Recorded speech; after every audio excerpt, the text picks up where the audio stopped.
Good morning, everyone, and welcome to the news. I'm excited to be here. Fernando, how are you this morning? Oh, awesome, man. Awesome. It's Friday. Yeah. We've got plenty of stories for you. There again, so amazed that we were able to cobble together enough. We got a ton. We got a ton of new products, up and coming things. But before we get to any of that, we like to start with the weather.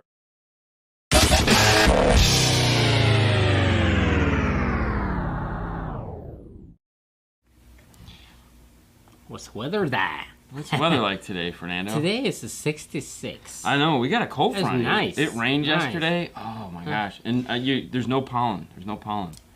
A lot of the pollen's gone. My wife hasn't called yet. Awesome, man. Awesome. No, yeah, that was good. It rains for a little bit, and then that's it. Yeah, I know. Yeah. So I got home last night, and I just hosed my car off. Just to get... the pollen was just ridiculous, man. So I just had to get it off. Jesus washed my car. Jesus washed it. He started to wash my car, but he didn't do a good job. Jeez. You sure it was... He was busy. He was busy. He had a full schedule. Yeah. And we got a full schedule for you too. So sit back for the next half hour, relax, and let's talk about some fun and excitement. And I'm going to tell you right now on this one, it's nothing but good news. We got nothing but good news today. And that good news is going to start right here with the SEMA show. For those of you guys that don't know what SEMA is, it's kind of like the automotive nirvana. It's where everything automotive hangs out. And what I mean by automotive, I mean aftermarket automotive. Mm-hmm. You have builders, car competitions. It's like the dream come true of all car shows. It's the car show of car shows. Yes. And last year it was canceled, and they did like some SEMA Live thing that, like, who cares? We'll just pretend.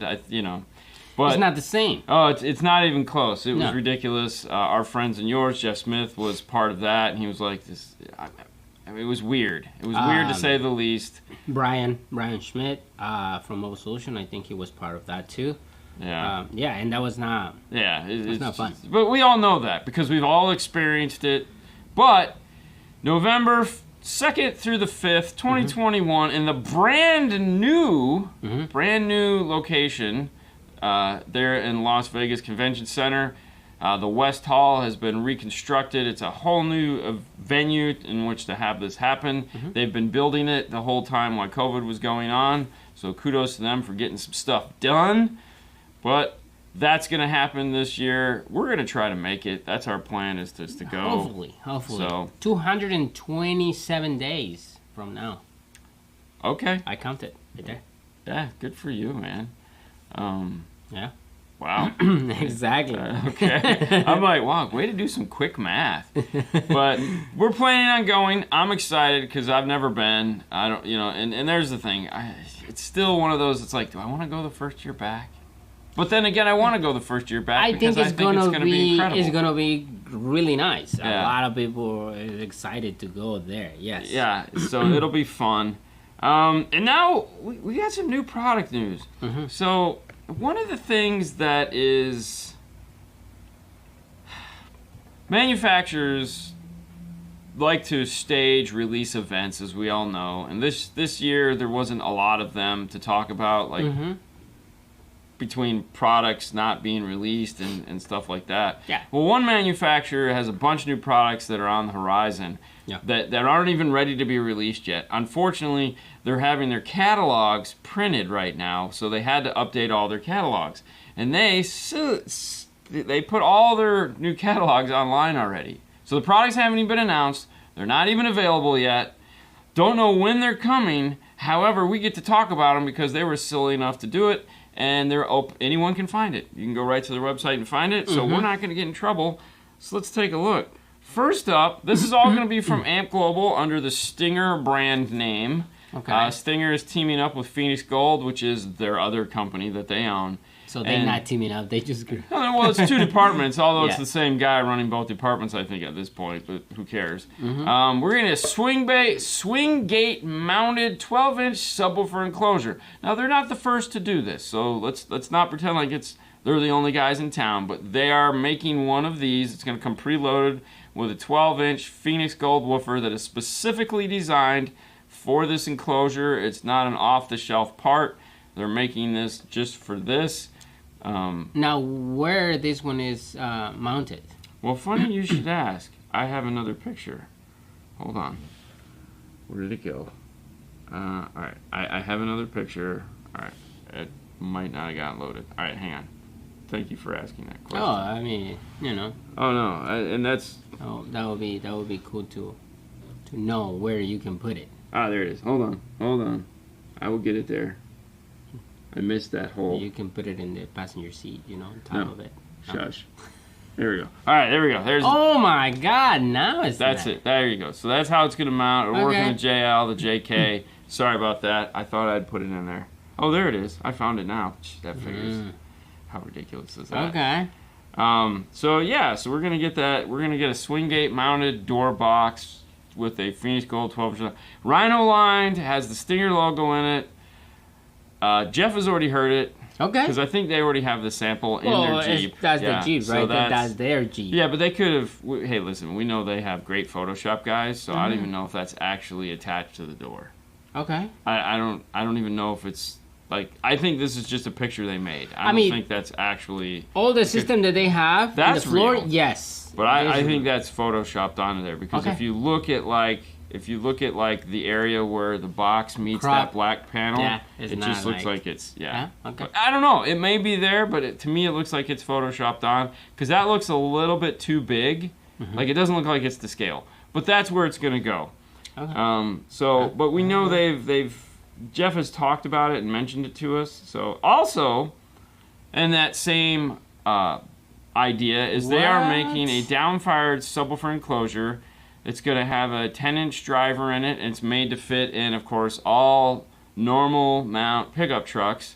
So you have Ford, Ram, Chevy, and GMC. Anything that has that room up underneath the seat, you'll be able to pick this guy up preloaded. Oh no, I thought that was vinyl.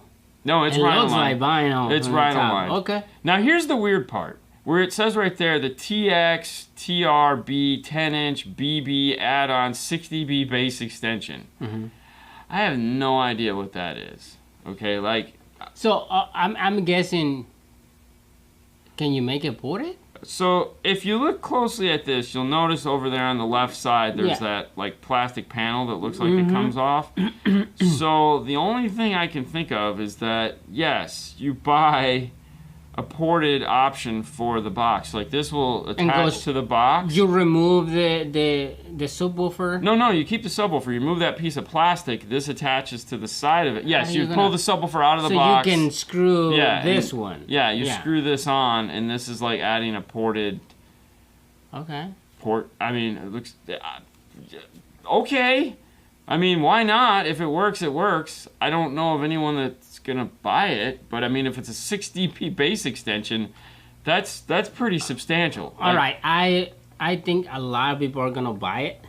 I don't even know why you'd make it without it if you can make it that much louder. I 100% agree. I don't think if you're gonna make it the whole thing and that's it, you know. Yeah. But okay. Yeah. Hey. I've just never seen something. I mean, I get it when you make like a 2-piece box in a car. That's funny. Like before, it's like I want to make it ported. Well, just cut a hole. Yeah, you know? yeah. No, not this one. You just add the hole. Nice. All right, cool. Not everyone has WeatherTech full liners for some crazy reason. I hate those things, and I hate them underneath the seats of cars like that. Oh, I'm not a WeatherTech guy. No. No, I mean, no, I don't have it. I mean, we don't have snow. No. 25 hertz, man. Good to see you. All right, moving on. For those of you that don't know, they make a radio called the High 10. The Elevate was the first iteration of this, and the Elevate is slowly but surely being phased out. It's no longer going to exist. There's products like the Jeep radio now comes with either an Elevate or a High 10. As the Elevate supplies run low and finally just fade into oblivion, then they will stop developing for it. So they're going to put all their concentration into the High 10, even though they're pretty universal. What we have here is the new dash kit that they're making for the Dodge Ram. It is going to allow you, I have more pictures, it is going to allow you to take that ugly little tiny factory screen that's there. Keep your dash bezel, which you can do now currently, but then it's going to give you this flush mount, bezel to mount on the outside of it. I like it. I like the flush mount part of it. So if you have a floating screen, it's gonna pull it closer to the dash. I like it. I think. Obviously, they didn't take a side profile shot, but the main selling point here is that they're gonna allow, because the Elevate is not. Now this is only for the 5.3 inch or 4.3 inch. No. As long as you have that opening hole. So as long as your dash looks like that. But what you're seeing here is the air conditioning controls on there. This is not going to be iData compatible. So this is not iData using that is doing this. So how do they control the AC? Well, the smart boxes, so that little blue box, there's two little blue boxes there. Okay. One of those little blue boxes is what is going to talk to the High 10 and pass that data along to it. They're already doing it in the Jeep Wranglers, the JLs. So it's their own module. It's their own version of iData is now, so that you can retain some of those factory features into your aftermarket High 10. It doesn't work on anything but a High 10, but it's them developing some iData-like features into their radio, which, like I said, they've been doing with the Jeeps. And speaking of Jeeps, if you have a JK. If you have a JK, they're coming out with a dash kit for the JK. Yeah. Which is this guy right here. So now, for all, if in the past you wanted the big screen, you could do a floating radio or you could do the Alpine. The Alpine looks really sweet, but the Alpine involves cutting the dash. Yeah. It looks like this one you're not going to have to cut the dash. I don't know for sure, but it looks like you're not going to have to. They have those metal brackets there that are going to allow you to mount it in place. Yeah. Which is nice because, let's be honest, plastic brackets in Jeeps suck big time. And have a metal, it's definitely better. Yeah. So you're not going to have to worry about AC or any of that other fun stuff being retained into the radio because it's currently not anyways. But you're going to get this nice piece of plastic that goes in there and finishes off. I'm excited about this one. I think this one is going to be nice because there are no factory features to be lost. You're just going to get a nice finished look in your JK. So yeah, that'll be fun. That's nice. Yeah, so sexy. All right, hold on. We got one more. Right? Yeah. All right, let me find it. This gets so small. All right, is this it? Yeah, this is it. Here we go. Now, this is the integration kit for the 14 to 18 Silverados and Sierras, 15 to 2019. This kit is already out in the wild. Okay, you can currently buy this one from their website. Okay. Like any dealer that you have? No, yeah, you can get it from the website. This was kind of like a slow release secret thing that they didn't really release to us, the dealers. It was mainly a consumer product, which is one of the things that Amp Global as a company is kind of moving towards. Is oh god, thank you. Because I don't know, whatever reason that is, that annoys me. And no, I don't think all these radios are plug and play. You definitely have to work for it. So I mean, if you, it just looks fine in the end. Yeah, there are some plug and play aspects of it. Oh yeah, but there are some aspects of it that are like you have to do some connections. Like Dean said, yeah, definitely. It's gonna be, they give you the T harnesses, they give you all the stuff to connect it, but so they've tried to make it as plug and play as possible. Yes. But there are still harnesses that come with the High 10 that need to be integrated into this aftermarket kit, even though it's an end-to-end solution. I'm assuming to keep the cost of the product to a reasonable amount of money. Yeah. There's certain harnesses that they can remake that are cheap to do, and there are certain harnesses that would cost an absorbent amount of money, and the harness is already in the box, so if all we have to do is attach two wires together, there's no reason why we would want to do that. So for example, like the steering wheel controls, on the back of the High 10 it has pigtails that hang off. there's no reason for them to make that you just like aux jack plug together. So, but there's no reason for them to pay the extra $10 to make a cable that plugs into the interface and then plugs into the high 10 and have to pay for that 2 ends. To me, it makes sense, and that's what Alpine does, but that's also why Alpine is double the money as this is going to be. There are some things that are going to be different, but for the most part, they have a really extensive instruction manual full of lots and lots of pictures. That's your friend. Right so that is one thing that they learned how to do early on when we started working with them years ago with like the F-150 and stuff like that. And that was back when Ernie was doing a lot of the instruction manuals.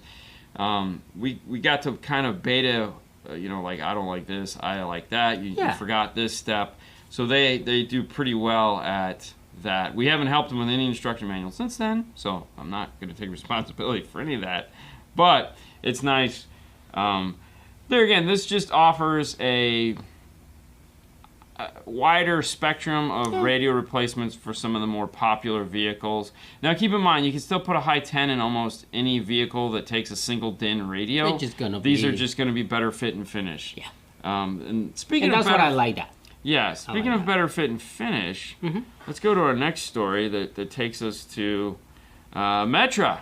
Yes. Metra Electronics is shipping its first dash kit to include an OEL screen. It's designed to allow most shallow mount aftermarket radios such as the Pioneer DMH 2500, the 2550 and the 2500 modular receivers to work with this. Basically, it's going to be a short chassis radio. Yes. But instead of doing an iData style solution, they are going to, they create their own screen. Yeah.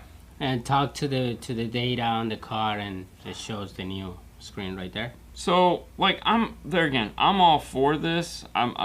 As far as like solutions. Now this is for the Cadillac SRX model 2010 to 2012. This to me is more the story here, is that they're willing to take a car like the SRX that I'm sure didn't sell particularly well.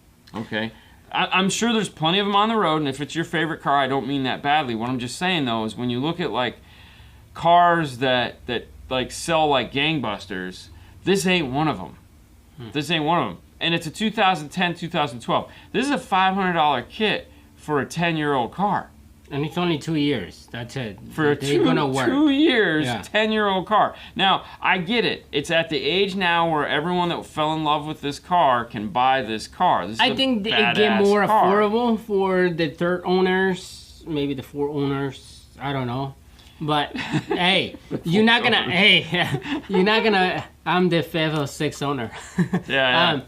But you're not going to able to replace that factory radio, go to the Cadillac dealership and pay, I don't know. Oh, yeah, it's still going to be like $2,000 for the radio, right? It probably more than that. So, hey, kudos to Metra. Yeah. Is making the dash kit. And this is so this is one of those things that we often talk about where it's like radio replacement, okay? We were just talking about it this morning with Artie. The future of radio replacement. This is a 10-year-old car, all right, that had a radio that basically couldn't be replaced. There was no option at all for this. If your radio breaks, you're SOL. It's like you might as well sell the car because it's not worth the money to replace the radio, or you're going to end up spending 3 or 4. I mean, it's like I was looking, when I was doing taxes this week, I was looking at like when I got my car repaired last year, there was engine problems, and so the 2 problems, it cost me like $3,500 to repair motor work on my car. All right, that's motor work. That's like, oh crap, the car won't roll. Right. This is like air conditioner, lock on lock. These are all these features that are built into this. This is like $4,000. Like your radio is going to cost you as much to get repaired or replaced as like having to pull the engine block out of the car, and it's like it's just funny. Yeah, but like I say, that third owner, they actually own that car now. Yeah, well, it's gonna able to put Apple CarPlay. You can do some form of wireless Apple CarPlay, Android Auto, have a better Bluetooth. Hey, why not? I'm all for it. I think it's great, and yeah, it's just Why not? It's nice that okay. I don't want to work on them.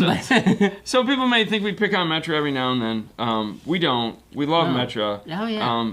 And for this reason, because they're at least willing to still hold the flag and wave it and run forward, caring about car audio. And they constantly upgrading stuff. Yeah. So I mean, you figure this is a 10-year-old car. Think of the cars that exist right now.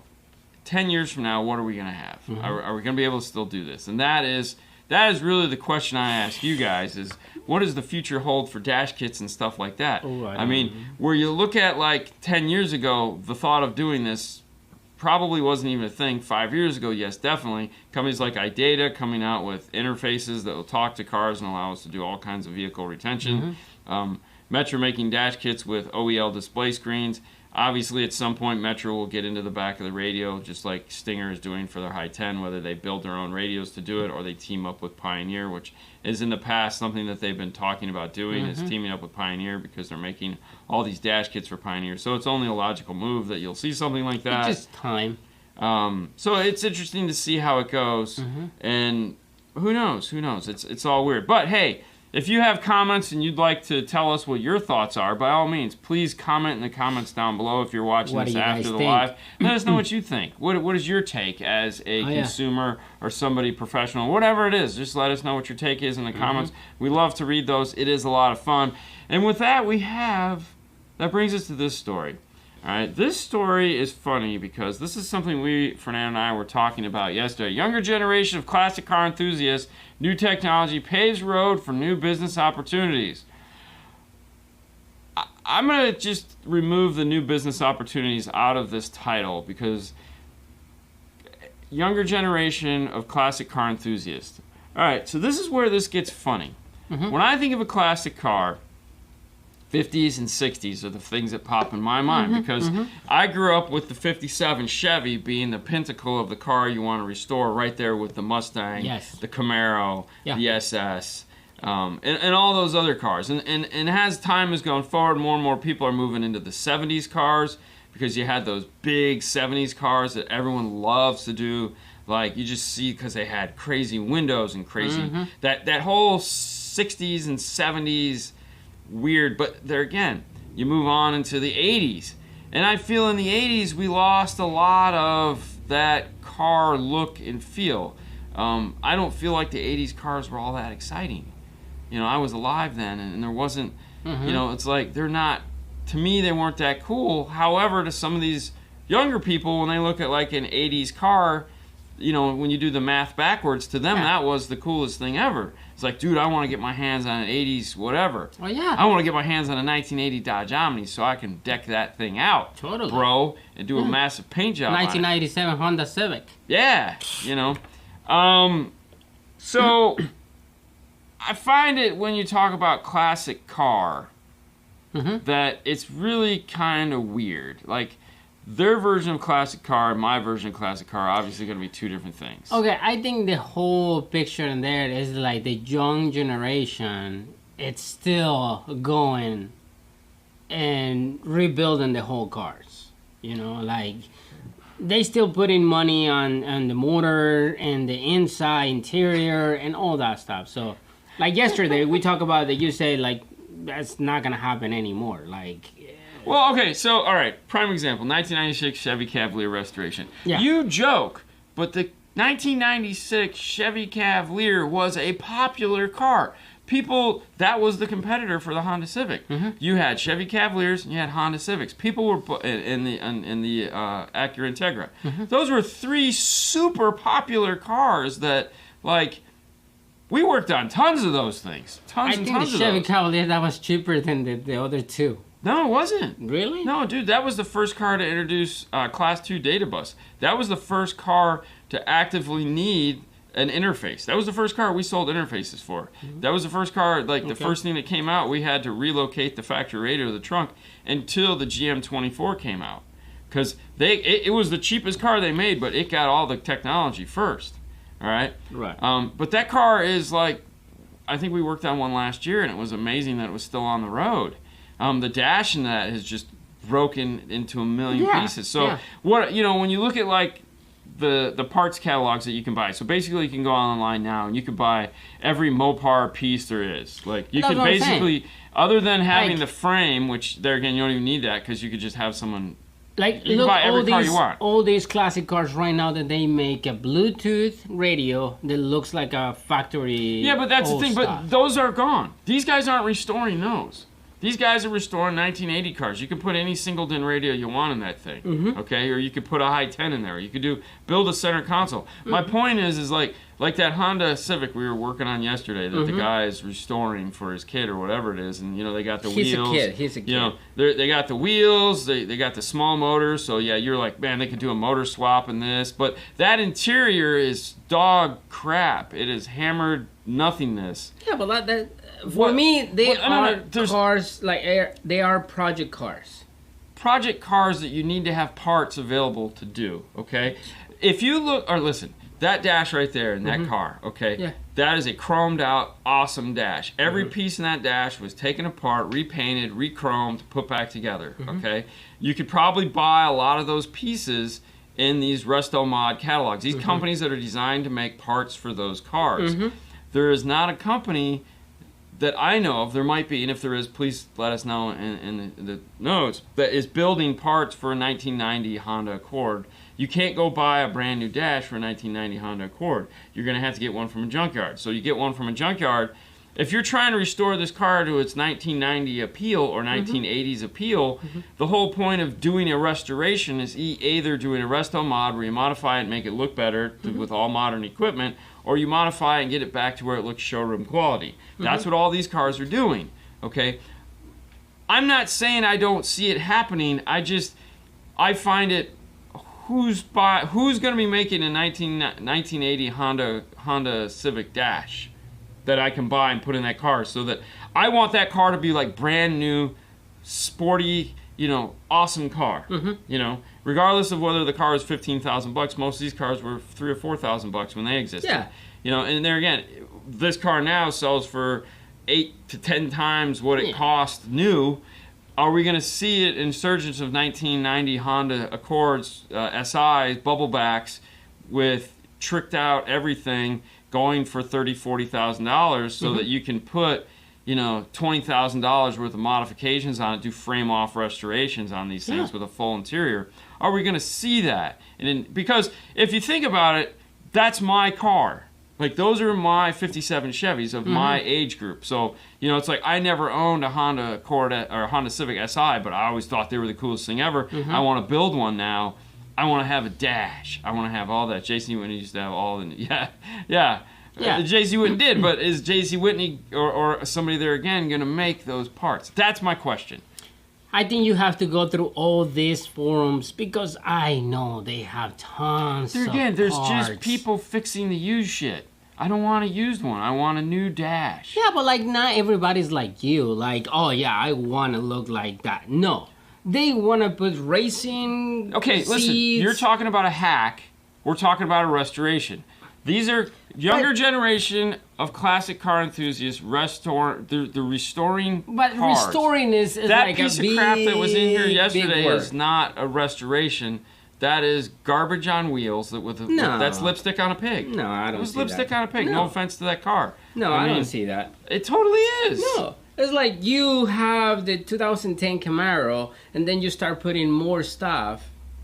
Right? Yeah, but a 2010 Camaro, I can still get every single part for. Right. If I need a dash for that car, I can order the dash. No, you can still get stuff from an old car. You just gotta search it. That's it. That's what I'm talking about, though. Not having to search for the parts. If I need a if I need a trinket, I have to search for it. But if I need a side panel for a 66 Mustang, I can literally pick up the phone and order one. Okay. Now, if I need, what's his name? Brian Mitchell. He tear the whole car apart and make the whole thing. Yes. Like, don't you get me see wrong. on these shows. Yes, you can do that. You see on these shows that they don't make parts for these cars. They build it. Look, Jimmy Carlson, Avant-Garde down in Miami. You roll in there with a brand new 66 Mustang, and he builds you a one-off CNC printed laser probably better than the original. 3D, Yeah, 100% better than Exactly. the original. He will do that for you, and you have a $100,000 car. All I'm saying is, are we going to see that for a 1990 Honda Civic? That's where I want to know. Are we going to see like that? somebody gets in love with those cars, like really deep into it, you can spend the money. Like somebody say right there, if you love the car, you spend the money. And that's it. That is my point. If you love the car, you'll spend the money. That means you want to buy a new part. You don't want to buy an old used piece of crap. But not necessarily you want to buy the new piece, because if they don't make it, you love the car. You just find who can build it for you. Like right now, 3D print, you can 3D print anything. To a point, yes. But there again, you have these 3D scanners that you just go here, and then you have these cut off piece from the dash. My point is this: yes, you have that technology. Are we going to see somebody like Jags or somebody like J.C. Whitney, equivalent to those, or Mopar Classic car parts, whatever? Are we going to see a Honda Classic car parts coming out that has? I can flip through a catalog and it has a 1988 Honda Civic SI dash that I can just pick up the phone and say, because there again, as you said, they can scan the whole thing in, they can CNC it out of foam, they can make their own mold, and they can make that dash. Are we going to see that? That is what I'm talking about. Because if I'm buying a 1988 Honda Civic and I want to have my throwback car, I want it to look like a brand new car. If I want to make a rat rod, that's a totally different guy. But this is restoration. Restoration isn't necessarily rat rod. I have nothing against rat rod. It's just a different approach. One of my favorite cars is the Bug, right? The Volkswagen. And you can literally buy you restore You everything. can buy that car. Yeah. Literally, the company sold the molds to another manufacturer that is printing the car. I can buy a brand new Volkswagen car right now with all factory parts assembled from that manufacturer. I watched it on Discovery Channel. They make every single part. If you need a roof, you need a door, you need a corner, they make every single. They're still stamping out the parts. Yeah. But it's a Volkswagen. Are we gonna see the Civic turn into that? That is my question. Who knows? Maybe. Let us know what you think in the comments below. That's the news, guys. You guys have a wonderful week. Hey, don't forget, tomorrow night, Saturday, we're doing the live show as always. It's going to be about a half hour late because we have a show we have to do before that for Knowledge Fest. So as soon as we're done with our Knowledge Fest show, we're going to switch the cables, and we'll be there to answer questions with you guys. So enjoy this. Continue the conversation in the comments. If you have a thought on this, by all means, please let us know what your thoughts are. Just helps our sanity. You guys have a great day as always. It's Friday. Get ready for the weekend. You guys have fun. See ya. Bye, guys.